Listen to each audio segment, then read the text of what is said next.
The Bramble Park Zoo is one of the most popular attractions in Watertown, offering families an up-close look at everything from alpacas to monkeys to yaks.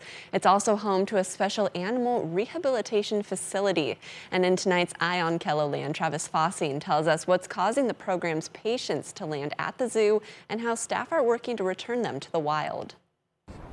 The bald eagle is an unmistakable symbol of America. But not every one of these majestic birds of prey is currently flying high above the local landscape.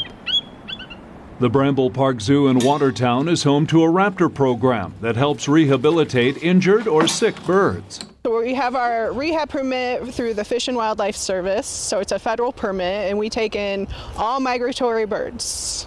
So we'll do raptors, we'll do waterfowl, we'll do songbirds.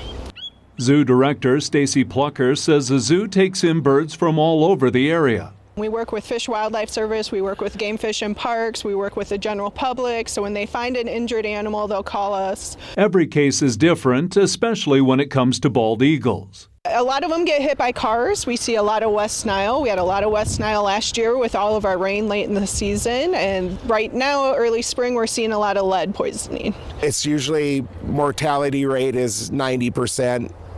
Or more.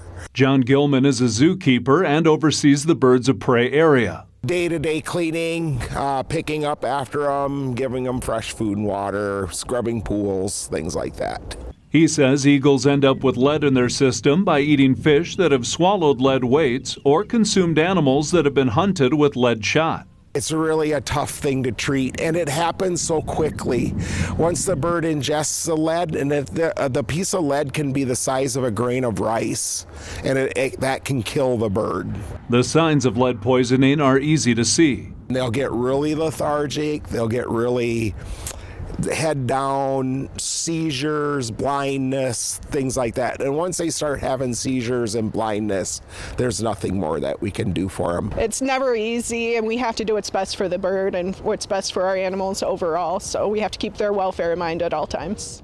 If an eagle dies, the zoo has to follow specific guidelines. The carcass must be frozen and sent to the Eagle Repository in Colorado. But that's not where the story ends. Native Americans can put in a request for eagle feathers or whole wings or talons or anything like that.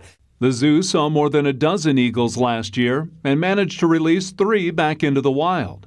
They're currently rehabbing a bald eagle, golden eagle, and red-tailed hawk. Just treated a golden eagle with lead poisoning, and he's doing pretty well, but he's not flying well. And then they have to pass a hunt test as well. So there's several factors that go into release, but we want to make sure they're strong enough, can maintain and sustain flights, and then be able to hunt, so we don't get them back. While the birds are in their care, staff try and stay as hands-off as possible. Our rehab program, we keep them wild, we want them wild, they don't want them around people, so we're very hands-off as much as we can, so we can release them and they stay away from humans and don't cause more issues to themselves that way. In an attempt to keep these birds of prey out of the zoo, Gilman has a request for local sportsmen.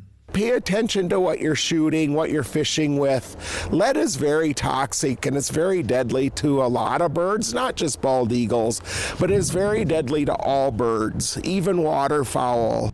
Whatever the reason the birds land in their care, the Bramble Park Zoo has one goal for each and every one. We want them to go wild and enjoy their life.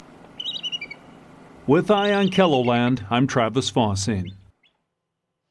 And Plucker says if you encounter an injured bird, especially an eagle, to call Game Fish and Parks. The zoo hopes to release an eagle and hawk back into the wild at the end of the month.